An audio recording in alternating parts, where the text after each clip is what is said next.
Charles Haddon Spurgeon was a Baptist preacher in London who lived from 1834 to 1892. By the end of the 19th century, more than 100 million copies of Spurgeon's sermons had been sold in 23 languages. Now, that figure has long since been surpassed both in the number of copies sold and the languages it's been translated into, and Spurgeon's sermons continue to minister to people today all over the world. The 6-volume collection of Spurgeon's sermons, known as the New Park Street Pulpit, and the 57-volume Metropolitan Tabernacle Pulpit, comprise one of the greatest collections of sermons in history.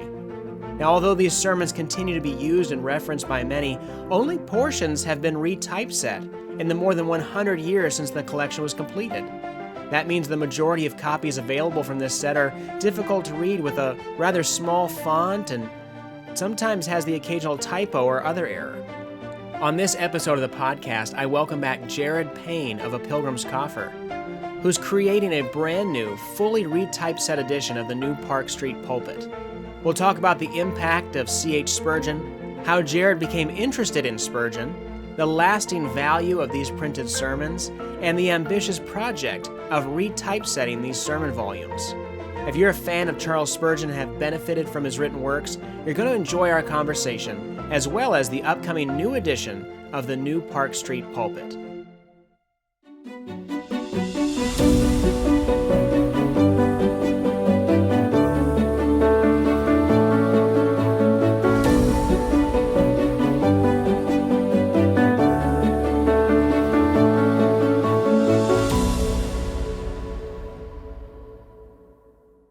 All right, Jared Payne, welcome back to the Reasonable Theology Podcast. Thank you so much. I'm glad to be back on here with you again. Yeah, it's nice talking to you again. Before we get into all the Spurgeon stuff, could you share a little bit about Pilgrims Coffer?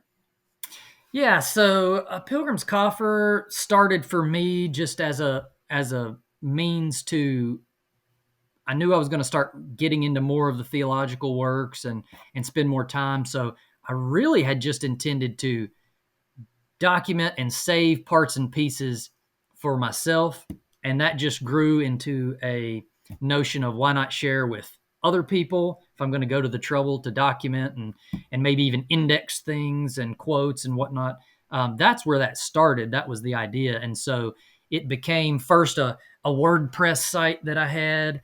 And then as I went through material, I began finding designs and this and that. And then kind of my Spurgeon collection picked up. So it's really been an organic growth, but the idea of it is, for me, this is kind of like my coffer, my locked box of treasures that I'm kind of keeping together and, sharing with people and making it easy to access. And that's kind of the general premise behind all of it. Yeah. Wonderful. So you're definitely an admirer of the work of the ministry of Charles Spurgeon. So here's a very small question with a very big, long answer. For those who might not know, who was Charles Spurgeon? Yeah, so there's going to be 1,000 people who will be able to describe it better than me. But just to be simple with it, he's the pastor that everyone seems to know, at least by name. But he was a British pastor born in 1834 near Colchester in Essex. He was born in Kelvedon, and he died in 1892, and arguably had the most fruitful ministry of any pastor in modern history.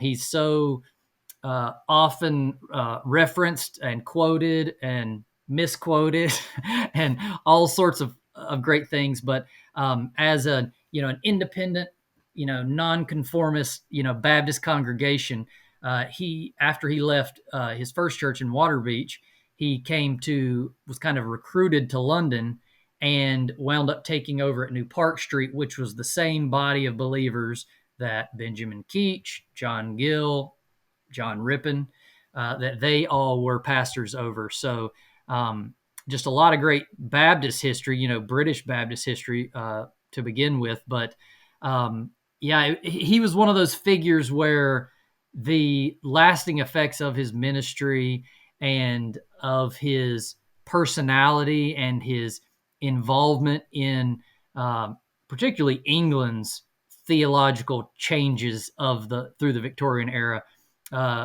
just probably couldn't be seen very well by him. It's just been so long lasting, and it's grown in a lot of ways to almost mythological proportions at times. But just a fascinating preacher, historical figure, church figure, and I tell people a lot of times there's almost no root of the Spurgeon tree that doesn't touch something, that whatever it is you're talking about.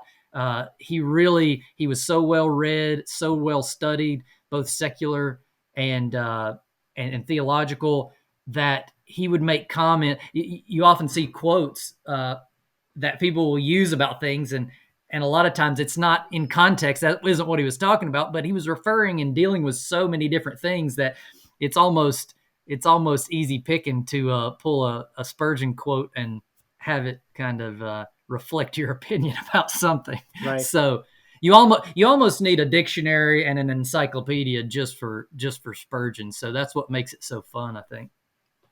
Yeah, tons of great quotes. I remember somebody was saying it's as if Spurgeon never had an unpublished thought.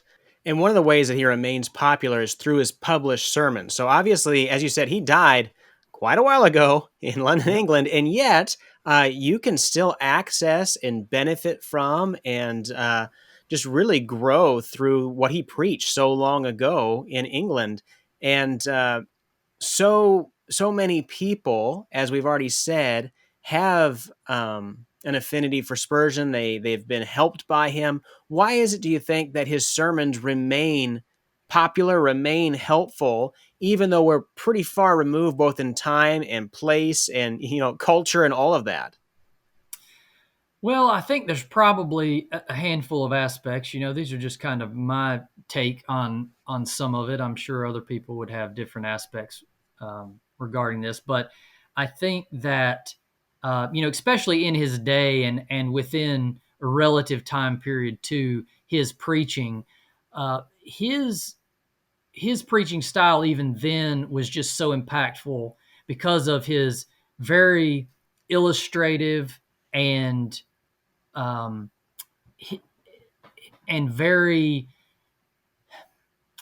kind of the way that the direction that he took on a lot of his sermons was obviously the opposite of kind of the high churchy frozen chosen, so to speak, of that existed a lot within England. And so he wanted to be able to resonate with everybody from the bottom, the lower class, the pauper, the person who had very little.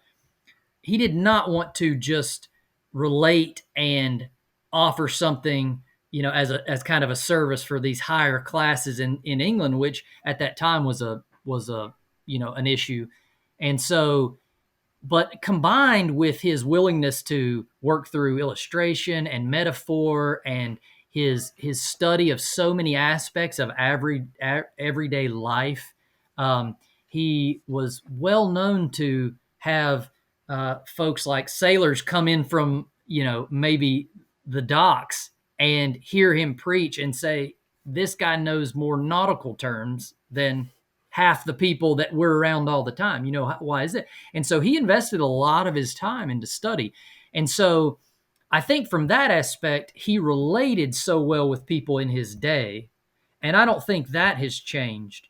But then when we look more even at modern times, I think not only are you getting his illustrations, some of his wit, his just the force and kind of the magnitude of his speaking, but his wisdom and just biblical truth seeping out, of every crack of his sermons.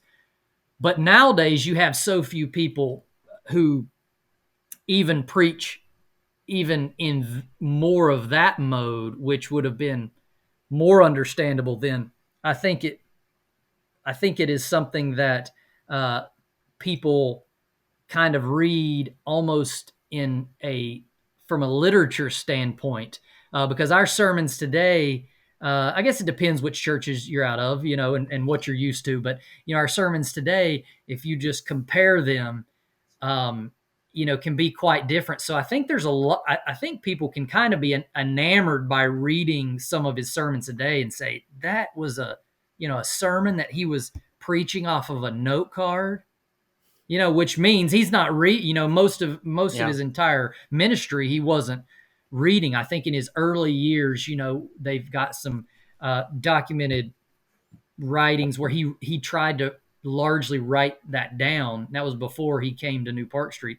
But really after that, he went back and said that his having to revise his sermons for print every week was a huge boon to him as a minister, going back through and reading those things and kind of analyzing the doctrinal comments and things that he was making. So, but yeah, there's just so much to offer there that I think when people read it, it's they just it can kind of be taken a little bit aback that, man, this is a sermon. This is one setting this guy's going through and touching all these pieces. And so if you're in the the expository kind of world today, we kind of think expository, more people will kind of point that to being, verse by verse every week and working your way straight through something. And, Spurgeon, I think, believed that that was kind of expository and kind of not expositional maybe, but expository in how he was going through verses. They would a lot of times read the entire chapter before that he was preaching out of, and then he would go and kind of point into one verse.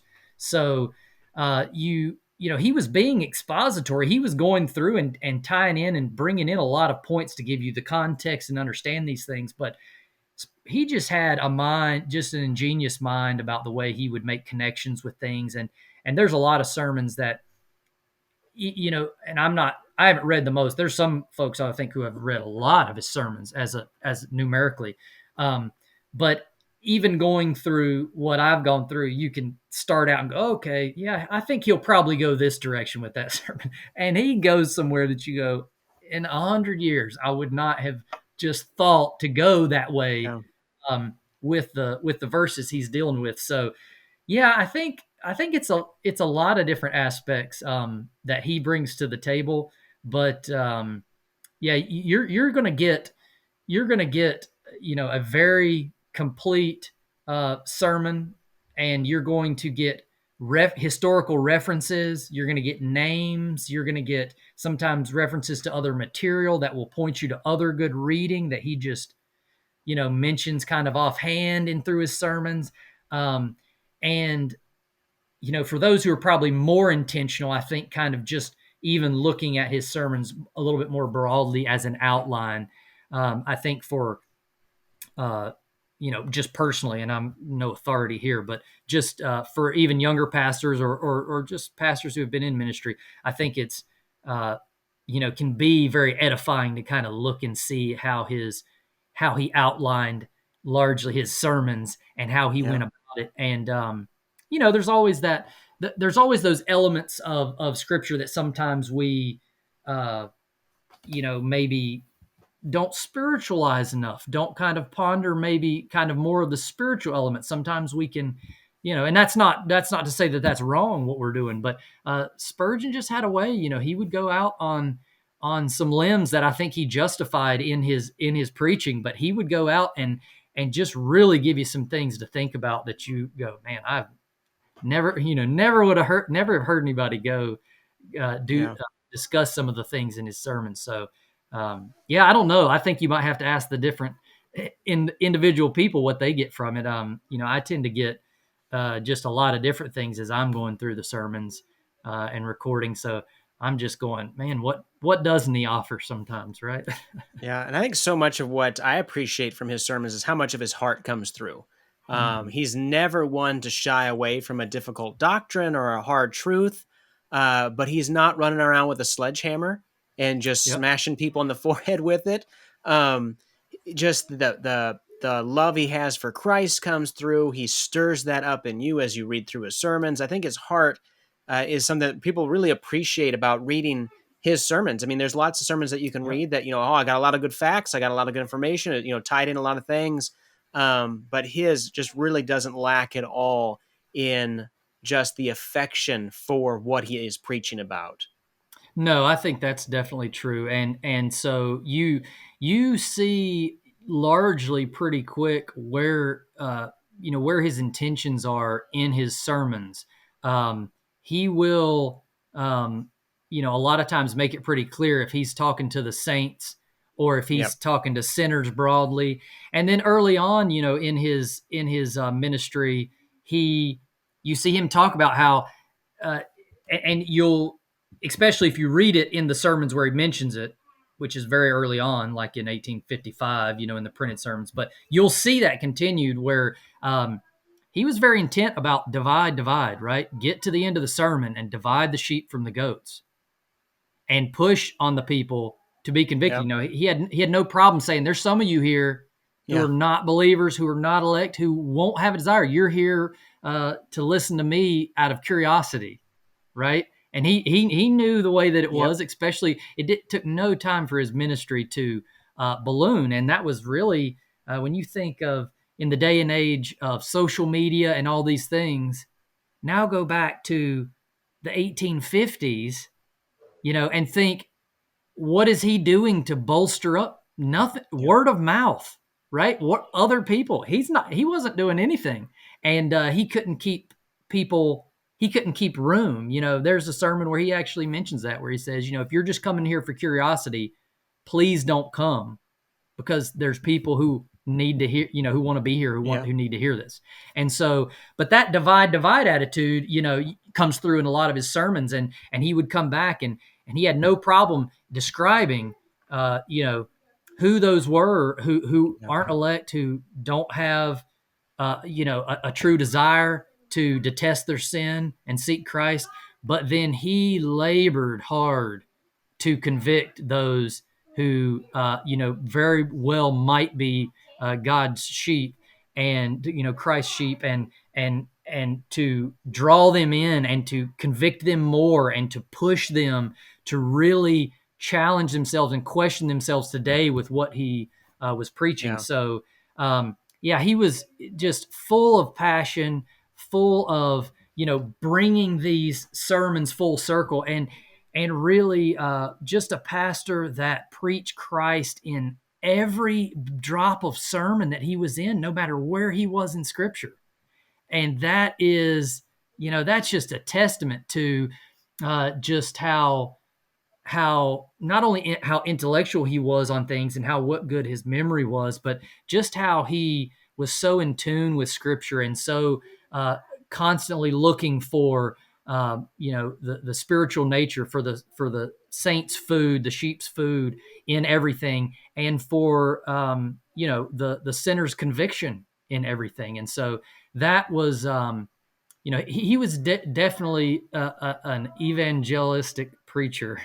And Yeah. so, but like others have said, even amongst all of that, a lot of more modern guys you might have seen the quotes as saying, but if you even above all that, when that was clearly his intent in his preaching, partially just because of the necessity of the environment he was in and how many people he's getting in front of him who are not just members of his church, but they talked about how if you do, even still, if you go through all his sermons, you basically got a quasi body of divinity. I mean, he Yeah. still brought in, this day and age, we tend to deal with when we get to preachers who are more on the, evangelistic end of things. Unfortunately, we tend to see the shying away from doctrine. Yep. But it's amazing that Spurgeon was so evangelistic and pleading with sinners and and making comments about, if I could stay tonight till midnight preaching, and I knew that another one of you would come into God's family because they would be convicted and come to repentance and faith, I would do it. Right. And so, he would talk about his tears, laboring over the masses that he would see coming in visiting the church and that weren't his, but that he, was just praying that the Lord would call them. And so, it's just amazing, really, to have somebody so evangelistic week in and week out, and then be so doctrinal and be Yeah. so well read on things of systematic theology and stuff like that. Yeah. And so, I mean, we highly commend Spurgeon's sermons, and you've actually undertaken a new edition of the new Park Street Pulpit sermons. And you've already mentioned New Park Street a little bit earlier in the conversation, but to start, what's going on in the timeline here? Where are these happening in Spurgeon's life and ministry, these new Park Street Pulpit sermons? Yeah, so when he came to London and he began preaching with the body of believers that was from Keach and Gill and Ripon. Ripon was, I think, just 3 pastors or so before him, and that was New Park Street. Now, when they tended to change actual physical churches and move, it was pretty common to not bring the name along with them. So when you go from New Park Street to Metropolitan Tabernacle, you're really just getting a name and location difference, right? So there's so when he first came to London, that was 1853. It was by 1855 that him and Joseph Passmore, who was a deacon at his church, and his business associate, that they decided to start printing these because penny pulpits were a very popular thing. So they began doing that to begin the year in 1855. So his first 6 years of his ministry were going to be at New Park Street, and then they had the Metropolitan open up in 1861.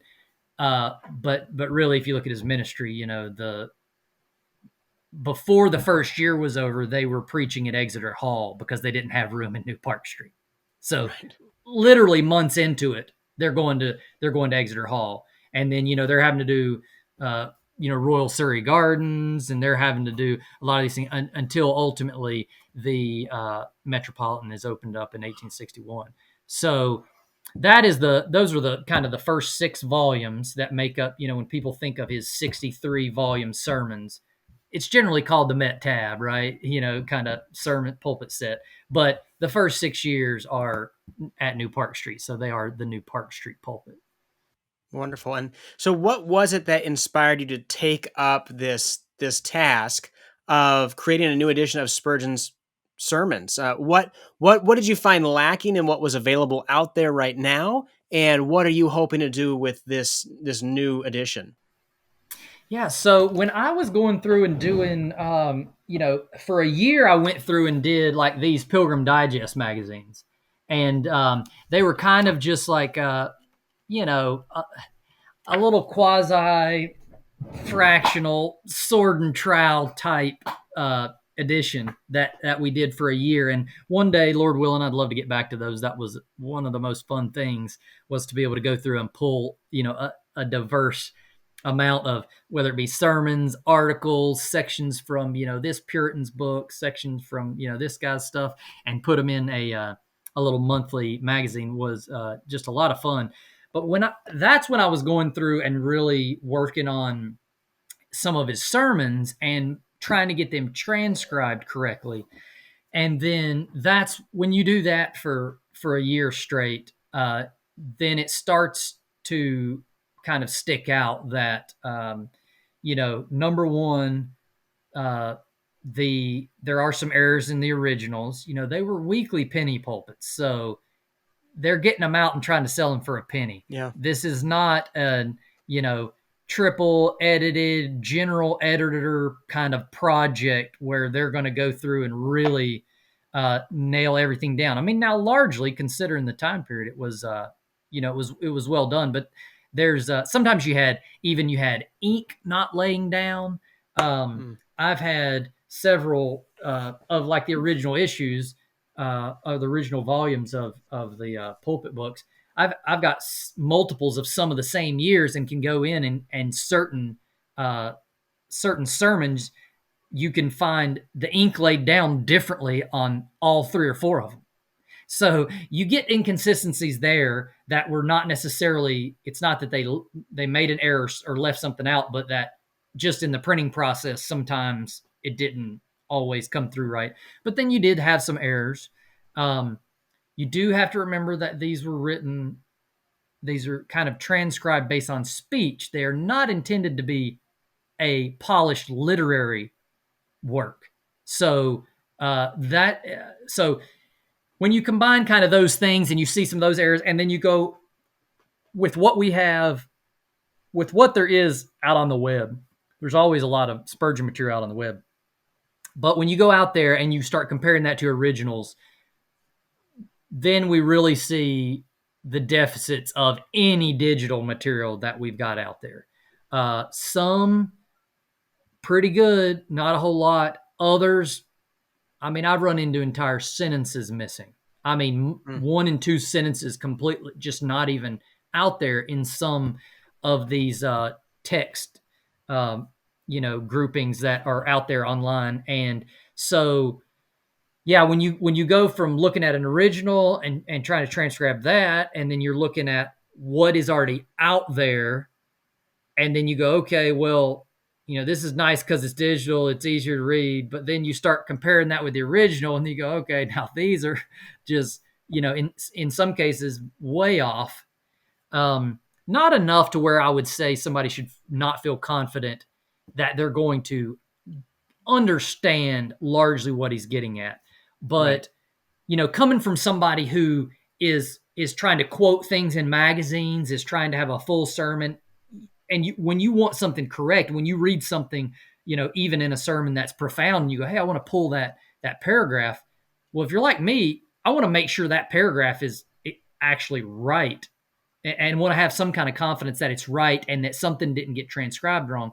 And for the most part, a lot of the older works with the text base that we do have out there in a variety of forms. Sometimes there's multiple different folks who have tried to kind of do their best to copy it and get the material out there. A lot of it was done by OCR, text recognition from scanning, and it's so hard.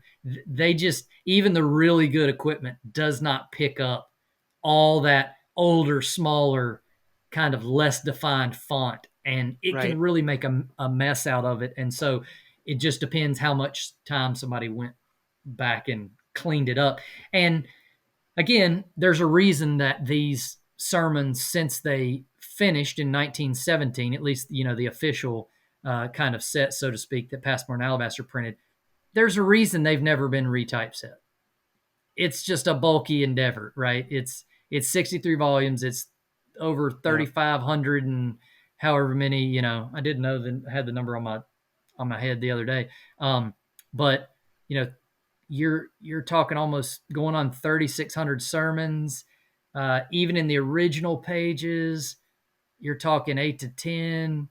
A lot of times they were 8, but 8 to 10. Sometimes they would go 12 if they were longer. I mean, what are you talking? 35,000 pages worth of, so it's just a lot of work. It's something that is going to be a long-term labor. And but in going through it, in having kind of built a Spurgeon collection and going through a lot of the material, it just has wound up being something that you go, what, we need to have a good, solid, fresh text for people to use going forward. I love originals. I've got a set of like the Pilgrim publication reprints.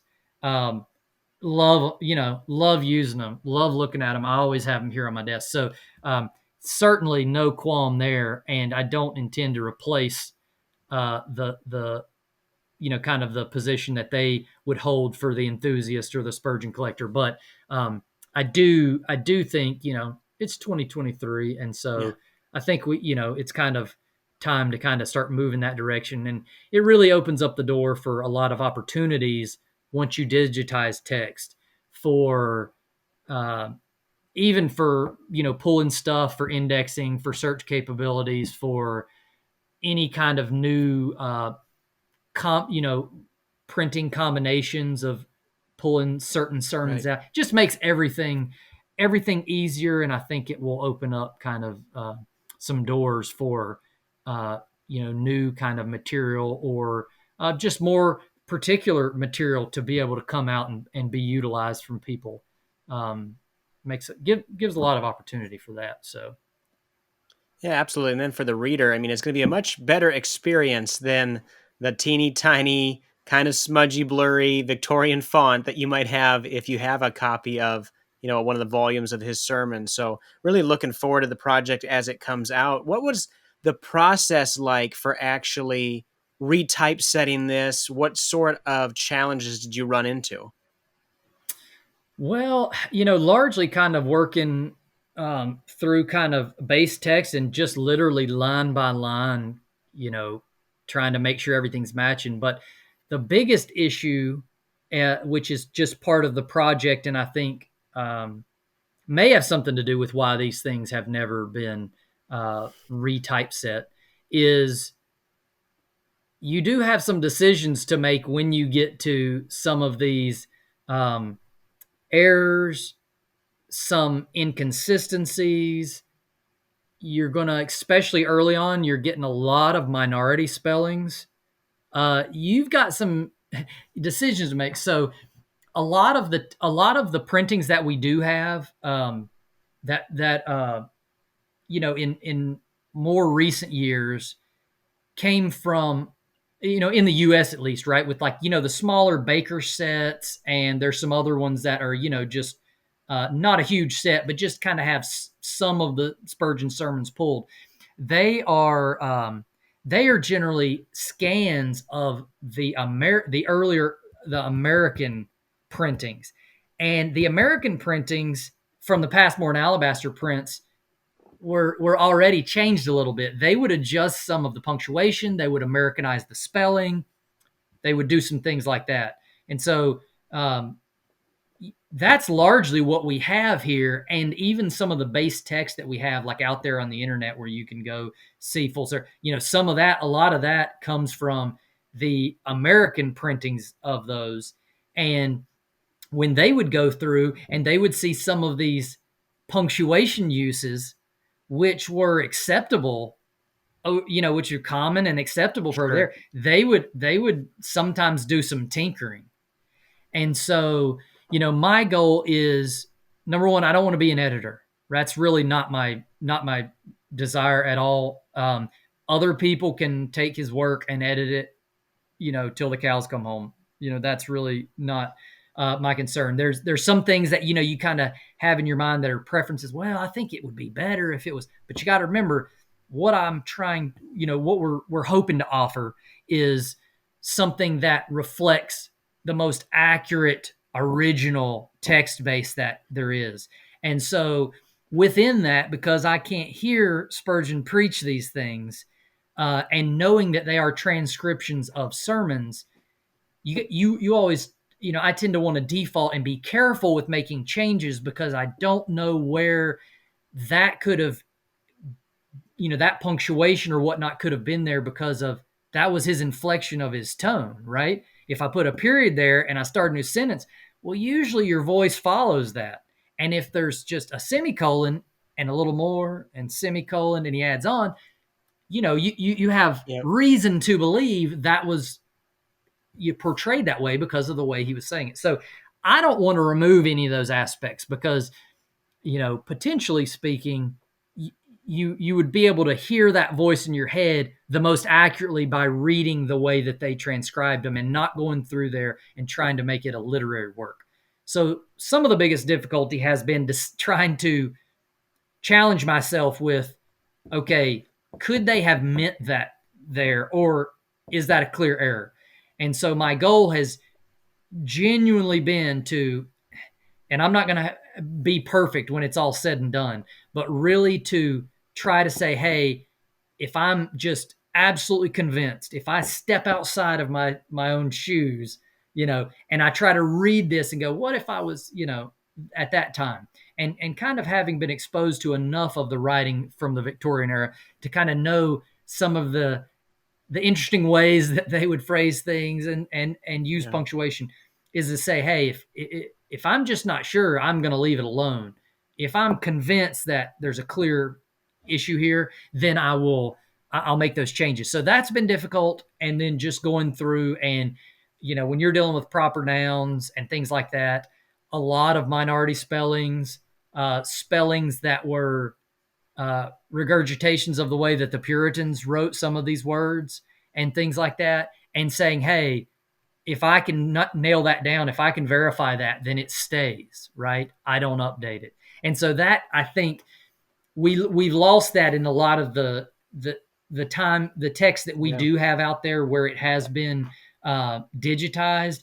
You'll see a lot has been updated, and I think it's actually pretty historically interesting to leave it and see, because that's an echo from kind of some of the periods in the decades just before them where that was real common, and it kind of places it in history. So I really want people to have what the originals, if they went back, as best as, fallible old me can do, is to offer it and say, hey, if they went back and they offered these in a digital, retype setting, I'm just trying to make as best I can the corrections that they would say, hey, when we retypeset this, you don't carry forward an error, right? You correct an error, but then you leave everything alone. And so that kind of hopefully takes me a little bit more outside of the realm of editing and go, hey, I'm just fixing what's wrong and then just regurgitating the rest. So I'm really kind of not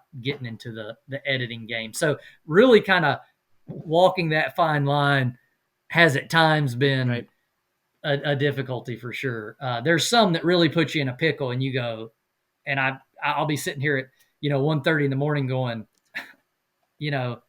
I want to go this, I want to say it's this, but that's almost a toss up, and so a lot of times I'll go, well, if I can't decide, the original stays, and let people will be able to figure it out. It won't cause them problems, but if you went through and edited, I could basically tell somebody, if you wanted to go through and provide a whole new edited set, then you're undoubtedly going to wind up with a lot of portions that you have edited to your discretion, that if you went back and asked them, you would have deviated from. It's just too hard not to. It's a little difficult to. Yeah. Well, it's definitely a big undertaking. When does volume 1 come out? So we're hoping I've got Founders Conference. I think that technically starts on the 18th of January down in Fort Myers again. So with the Founders Group out of Cape Coral, right, and Tom Askell and all the good folks down there, that is going on that weekend. So I'm hoping to have copies available at the conference, and then all the pre-orders and orders will start shipping out as soon as I'm back. And then Wonderful. it'll just be a crazy time of getting all these out. But we just we're thankful for everybody who has pre-ordered already. And I know that might be one of your questions, but we're looking forward to how people are going to receive this and use it for sure. And do you have any estimate on what it's going to take, how long it's going to take to do these first 6 volumes of the new Park Street Pulpit? And do you intend to do all of the Metropolitan Tabernacle Pulpit sermon volumes as well? Yeah, absolutely. So, I tend to want to get things done a lot faster than sometimes it's even feasible. That's a very normal thing for me. So sometimes my estimations are not always as conservative as they ought to be.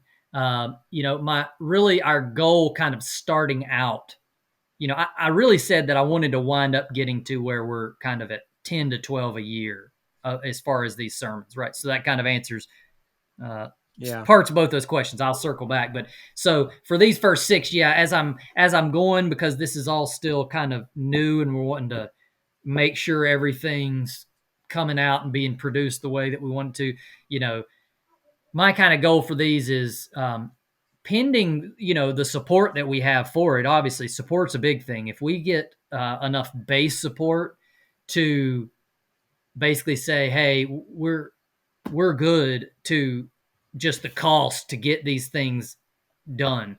That's not has not just disregarding my time and everything. Just, do we have the cost? If we cover those, my goal just on the outset is we're gonna do our best to every 45 days, 45 to 60 kind of tops, we want to be sending the next volume to the printer. So now, of course, I want that efficiency to pick up and some things, but there may be other projects that kind of start tagging along. We'll have to see. But so I would like this new Park Street set to be completely out, next year. And we will come out with them just, one at a time. So I know some people have kind of communicated with me that they enjoyed that kind of idea of being able to go out and, buy the next volume and be kind of collecting. And it's almost, feels like a subscription of getting the next one and getting that, that's just the way that these have to be done because they're such a big project. But then, yes, Lord willing, which is the main thing, right? If the Lord wills it, we will keep working. If I don't get hit by a bus or something like that, if I do, I will be happy in the presence of my Savior, and I will feel sorry that I didn't help you all finish your the Spurgeon set that you started, but you'll have to forgive me on that. But no, if we, that's our goal is to keep going through, and I think there's so many little projects and things that I think are going to tag along that are going to give a lot of good Spurgeon resources from this. In the first volume, I think I've got, just pages of notes and references to whether it's, whether it's topical, subject, whether we're wanting to record names, where he's referencing proper names and certain people. There's just so much that this kind of goes back to your question about sermons. I think for somebody like me, a lot of people might gloss over it a little bit, but there's so much interesting in his sermons, and he references doctrines in places that at that sermon title, you wouldn't have expected that to fall in there. And then he's referencing names, he's referencing Roland Hill, and he's referencing, Barrage, and he's referencing, Joseph Irons, and he's referencing these preachers and stuff who have largely been forgotten by a lot of people that he loved. And so you're just getting so much good material. You're getting current events. He's mentioned the Crimean War, and he's talking about little things happening here or there. And it is just such a full picture that you get. I don't think if somebody tried that they could have put all the aspects, theological, doctrinal, historical, just reference material, reference names in sermons when you collectively put them together. He just did such a good job.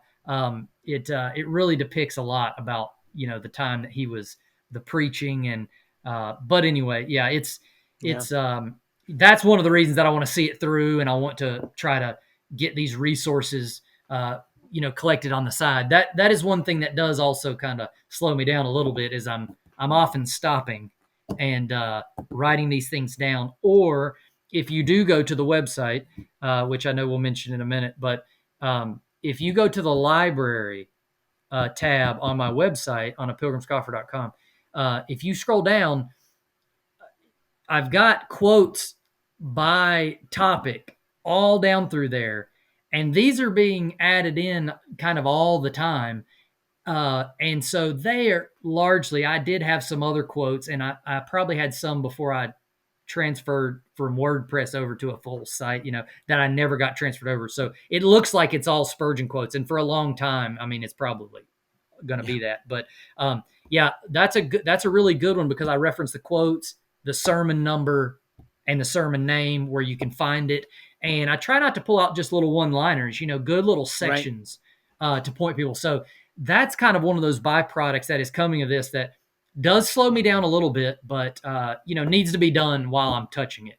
Don't touch things twice if you don't really have to. And so trying to go through it like that. But Lord willing, I think there'll be a lot of really good things that will come just of the sermons. The retyping of the sermons and getting them in digital format is just the foundational kind of labor that's got to be done. Yeah. And then I think other things after that start to kind of become a little bit of a just kind of a little cherry on top. I think that people will appreciate as we go. So Yeah, absolutely will. I'm looking forward to it. I think it's a needed project. It's great that you're taking that under and putting the labor into retypesetting these sermons, these volumes.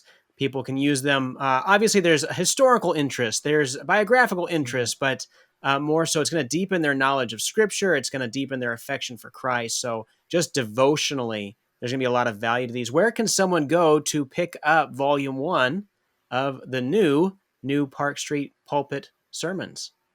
Yeah, so if you go to a pilgrimscoffer.com, just up there on the main page, you'll, on the very front, you'll see a banner about it, and you'll see the information with a button to click. It's also got Spurgeon sermons up in the menu, but so the full address I think is a pilgrimscoffer.com/Spurgeon-sermons. But yeah, just go to pilgrimscoffer.com. You can find it right there. That's where they can be pre-ordered. The pricing that we have on there now is not, I can't remember when some people had asked when these were going to be, when that pre-ordering was going to go out. I can't remember what we said, if it might wind up being around the 15th of December or so. This pre-order pricing is not going to last for long. And this is going to be, as cheap as we'll ever sell those.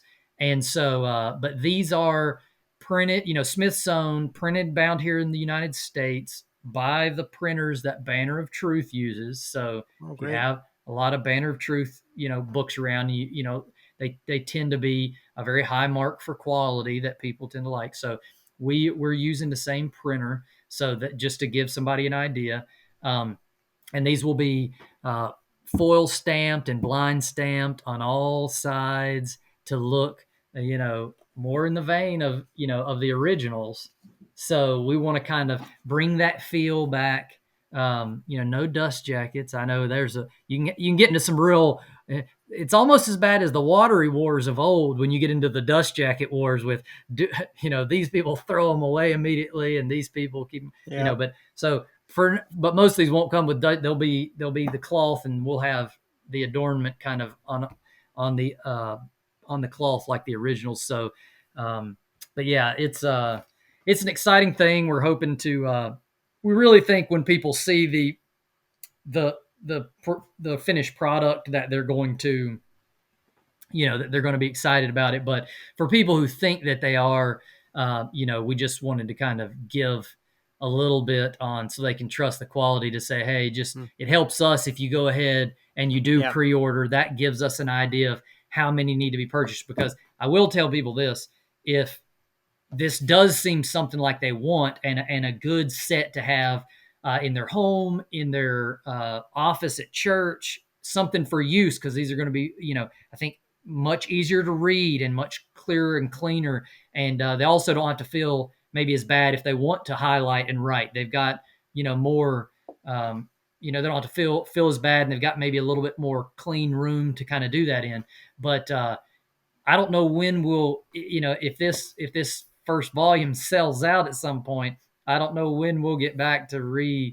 reprinting volume one. So our goal is to move forward with these and really help people fill out their set, either complete a new set or finish a set if they've got, old Pilgrim publications, or they've got originals, but they don't have the whole set. So, yeah, we try to kind of encourage people, don't miss out on the first couple, because it might be a little while before we come back to those Right. if you wanted to finish Yeah. the set. So, yeah. Wonderful. Well, I've got mine pre-ordered. Encourage others to do the same. We've been talking to Jared Payne of a Pilgrims Coffer about his endeavor to create a new typeset edition of the new Park Street Pulpit sermons. I encourage you to check those out. I'll link to all that in the show notes for this episode. Jared, thanks so much for joining me again on the podcast. I appreciate it. Thank you so much, Clay.